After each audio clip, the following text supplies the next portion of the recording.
in South Africa. When the term foreigner is used, it usually refers to black individuals from other African countries who face the brunt of xenophobic sentiments. Meanwhile, Europeans, Americans, Arabs, Indians, Chinese, Bangladeshis, Pakistanis, and others from outside the African continent often escape this harsh treatment. Even the Department of Home Affairs seems to focus on black African immigrants when discussing foreign nationals, while Europeans from Zimbabwe, for example, are not seen as foreigners in the same way. Why is this the case? What are the underlying reasons for this disparity? Join us as we explore the factors contributing to this unfortunate situation. In South Africa, the term foreigner often refers to black individuals from other African countries. This distinction is evident in the treatment of different groups of immigrants. Europeans, Americans, Arabs, Indians, Chinese, Bangladeshis, Pakistanis, and other non-African nationals generally do not face the same level of xenophobic sentiment as black Africans from neighboring countries. The Department of Home Affairs, when addressing issues related to foreigners, frequently focuses on black Africans, often excluding Europeans from Zimbabwe, who are not typically regarded as foreigners in the same way. The reasons for this disparity are multifaceted.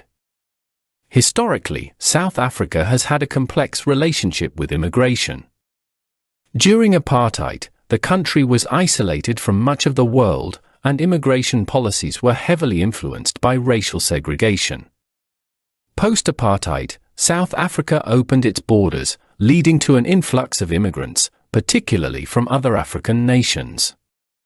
This influx has sometimes been met with hostility, driven by economic competition, social tensions, and historical prejudices.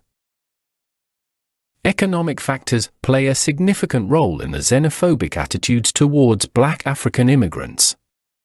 South Africa faces high unemployment rates, with 1 in 3 South Africans out of work. This economic strain often leads to scapegoating, where immigrants are blamed for taking jobs and resources from local citizens.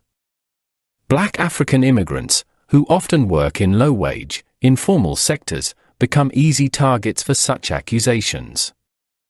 In contrast, immigrants from Europe, America, and Asia are often perceived as bringing investment and skills, thus facing less hostility. Social and cultural factors also contribute to the differential treatment. Black African immigrants are often more visible in local communities, living in townships and informal settlements alongside South Africans.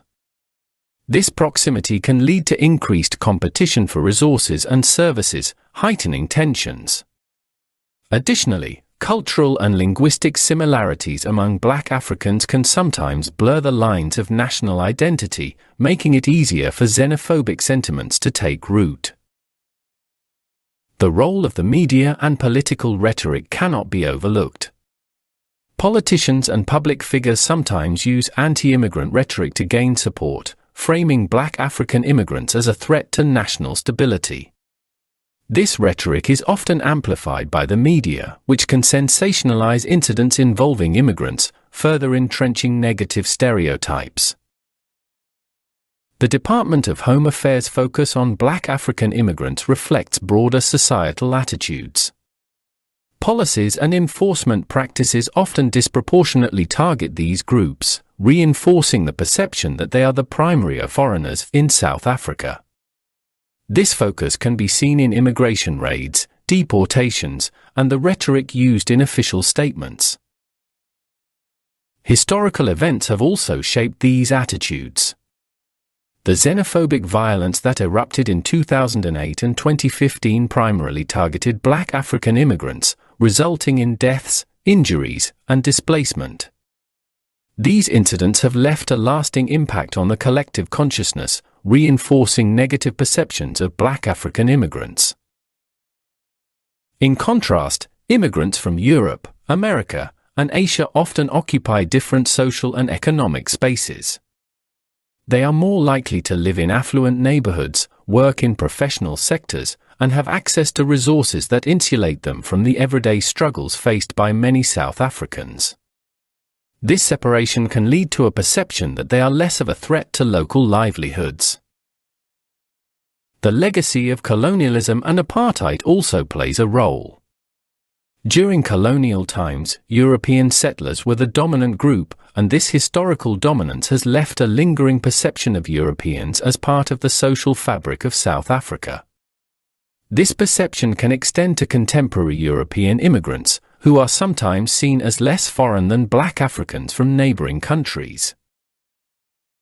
Efforts to address xenophobia in South Africa have been ongoing, with various government and civil society initiatives aimed at promoting social cohesion and integration. However, these efforts face significant challenges, including deeply entrenched prejudices, economic inequality, and political instability. In short, the differential treatment of immigrants in South Africa is influenced by a complex interplay of historical, economic, social, and political factors. Black African immigrants often bear the brunt of xenophobic sentiments due to their visible proximity, economic competition, and historical prejudices. In contrast, immigrants from Europe, America, and Asia are generally perceived more favorably, reflecting broader societal attitudes and historical legacies. Addressing these issues requires a multifaceted approach that tackles the root causes of xenophobia and promotes inclusive policies and practices.